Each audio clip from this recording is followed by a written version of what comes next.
Hey, what's going on? It's Nicholas, and in today's motovlog, we're going to be talking about the cost of motorcycle ownership. I'm going to be giving you a detailed breakdown of all the expenses through my journey. I want to let you know that the total cost for me is around $6,000, being just under a year. So let's get into it. The very first thing I spent my money on was the BRC class, which is the basic rider course. And that was about $200, and that is one of the steps that allows you to get your motorcycle license. This is a class I highly recommend everyone should do. Being a brand new rider, having never rode a motorcycle, I took this class and I got so much out of it. There was a little electronic learning session I had to do before I started the class, and depending on who you go through, sometimes it's provided, sometimes it's not, but that additional cost was $20. One of the requirements for the class is having motorcycle gear, so that's the next purchase. Was I bought my helmet from a local motorcycle shop who fit me there, and I was able to select the helmet that I wanted, and that was about $175. For the class, I just wore whatever gloves I had laying around and whatever long sleeve sweatshirt, but then eventually in the future I did buy a pair of motorcycle gloves, which ran about $30, and then the motorcycle jacket, which ran about $120 on sale. And now we come to the most important purchase, which is the bike. I know there's a lot of people who like to go the brand new route, and there's also a lot of people who like to go the used route. Personally, I went the used route. I do have another moto vlog explaining exactly how I purchased my bike if you want to check that out too. But the bike that I ended up buying was a 2020 Kawasaki Ninja 400. I would like to think I got it for a pretty good deal. I paid $4,000 for it, and it had just over 3,000 miles on it, and it's in perfect condition. Okay, so let's say you found the bike you wanted to buy, whether it's new or used. How far away is it? That's something you also have to take into consideration. The bike that I bought was about 2 hours away, so another cost that I had was going to U-Haul and renting a motorcycle trailer, which was about $30. Now fast forwarding. You have the bike home, and now it's time to go to the DMV to register it and get your title.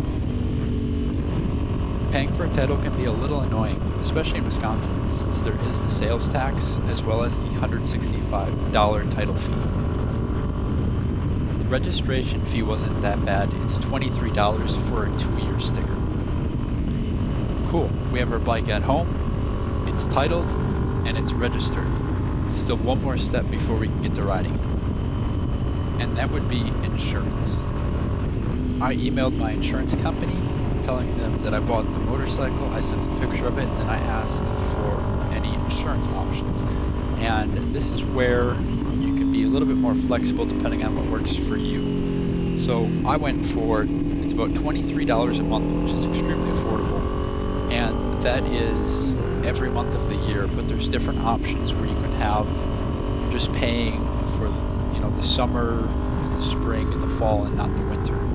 And there's different deductibles you can choose as well. So I chose kind of the more middle of the road deductible with full coverage.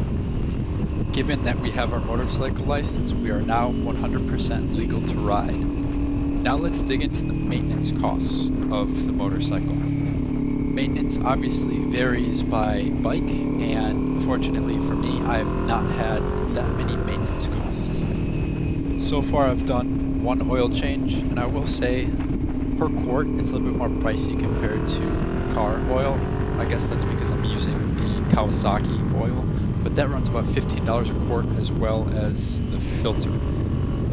I have cleaned and lubed the chain quite a few times already, and it's about $10 a bottle for the lube and the glue. The largest expense I've had so far with maintenance is the battery. Like a dummy, I accidentally dropped the battery when I was taking it out of the bike for winter storage, and that was about $60 given I gave them the other cord. Speaking of winter storage, that is another expense depending on which route you want to go. If you want to store it in the garage or in your shed, or if you want to rent out a storage unit.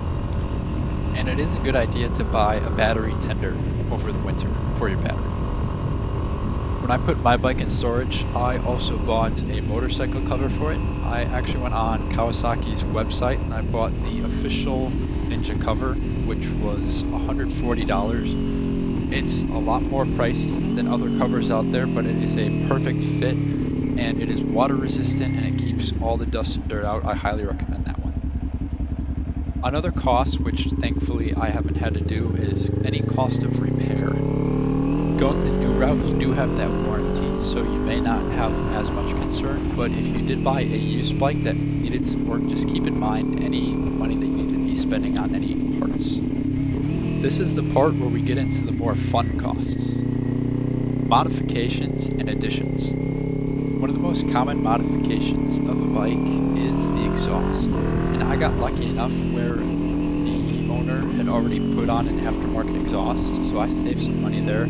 And it is the Leo Vince exhaust, which ran about $200. There are two modifications that had already been done before I purchased the bike, which is the radiator guard, which was $30, as well as the spools, which are about $10 to $15. I still wanted to do more, and this is where I had an absolute field day on Amazon.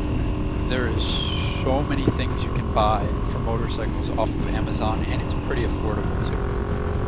The guy I bought the bike from had taken the Ninja 400 sticker off of it, so I wanted my bike to say Ninja, so I bought 2 Ninja stickers, which were around $10 a piece that I put on. I also purchased the Puig Dark Smoke windscreen that ran around $70, which is a little bit more pricey than other windscreens, but I love the look of it and I couldn't pass it up. To clean up the look of the bike, I did purchase the Ransodo Fender Eliminator, and great purchase. It gets rid of that huge bulky stock fender that the Ninja 400 has.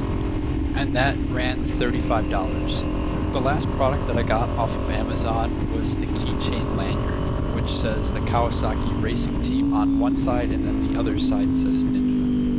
And that was $10. I did mention that I have the spools on my bike, and what those are for is a motorcycle stand. And I was lucky enough that the guy threw in the stand when I bought the bike.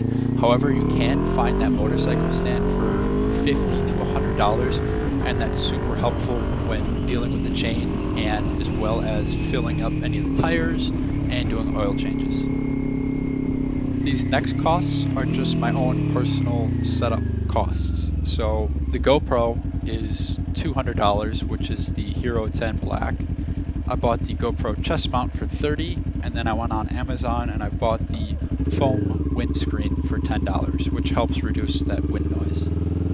That wraps up the total costs of owning a motorcycle. If you're thinking about buying one, just go for it. It's a lot of fun, and 100% worth every penny. Please hit that subscribe button if you found any of this information helpful or if you learned anything. Thanks for watching, and I'll catch you in the next one. Peace.